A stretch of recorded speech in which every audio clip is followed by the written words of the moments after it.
Nederlandse rozentrui Kruijswijk rijdt sneller dan Valverde en veel sneller dan Nibali, die al vlug meer dan een halve minuut verliest.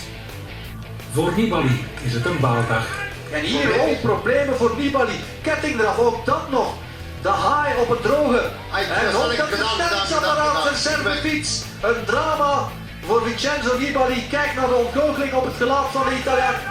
Nibali wordt uiteindelijk pas 25e, een catastrofe. Kruijswijk is de beste van de favorieten en misschien ook de beste in de tijdrit. Steven Kruijswijk in een jump. Misschien naar ritwinst, misschien ook net niet, komt hij. Hij is op het vlakke, het is een dubbeltje op zijn kant voor die ritwinst. Hij sprint ervoor en hij gaat het net halen, denk ik. Net niet, het is tweede tijd.